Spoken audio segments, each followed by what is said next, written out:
Exercise 15.1, question number 9. A box contains 5 red marbles, 8 white marbles, and 4 green marbles. One marble is taken out of the box at random. What is the probability that the marble taken out will be red, white, not green? So first, number of red marbles equal to 5, number of white marbles 8, number of green marbles equal to 4. Therefore, calculate total number of marbles. All this plus it 17. That is your total number of possible outcomes. Inside the bracket n is equal to 17.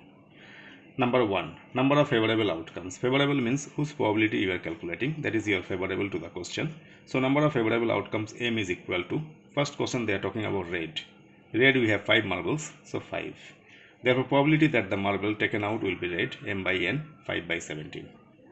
Second question, number of favorable outcomes m is equal to 8, because second they are telling us to calculate probability for white marbles. White marbles we have 8 pieces. Therefore probability that the marble taken out will be white, m by n, 8 by 17.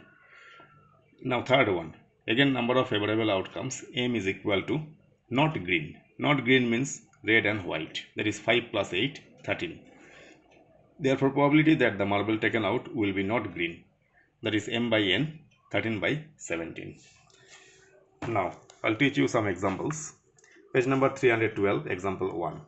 Find the probability of getting a head when a coin is tossed once. Also find the probability of getting a tail. So when a coin is tossed once, then the possible outcomes are head and tail. Therefore total number of possible outcomes n is equal to 2. Now first probability for head. So number of favorable outcomes m is equal to head. Head only one piece. Therefore probability of getting head m by n, 1 by 2. Same thing for second one. Number of favorable outcomes m is equal to 1, because tail also we have one piece. Probability of getting tail m by n, that is 1 by 2. Example 2 now. A bag contains red ball, blue ball, yellow ball. All the balls being of the same size. Kritika takes out a ball from the bag without looking into it. What is the probability that she takes out yellow ball, red ball, blue ball? So here number of red ball 1, blue ball also 1, yellow ball also 1. Therefore total number of balls 3. That is your total number of possible outcomes. N is equal to 3. Now number 1 we have to calculate for yellow ball. Number of favorable outcomes m is equal to 1, because yellow ball only one piece. Therefore probability that she takes out the yellow ball m by n, 1 by 3.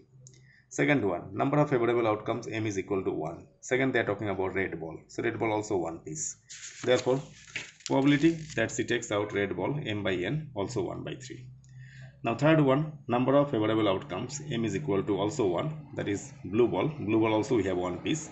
Therefore probability that she takes out the blue ball m by n, also 1 by 3. Example 3 now. Suppose you throw a die once. What is the probability of getting a number greater than 4, and what is the probability of getting a number less than or equal to 4? So when a die is thrown once, then the possible outcomes are 1, 2, 3, 4, 5, 6. Therefore total number of possible outcomes n is equal to 6. Now number 1. Number of favorable outcomes. Number greater than 4 they said. Greater than 4 means only two numbers, 5 and 6. So number of favorable outcomes m is equal to 2. Therefore probability of getting a number greater than 4, m by n, 2 by 6, which is 1 by 3.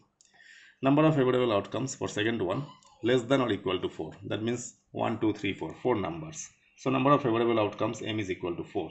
Therefore probability of getting a number less than or equal to 4, m by n, that is 4 by 6, which is 2 by 3. With this I'll conclude today. Bye.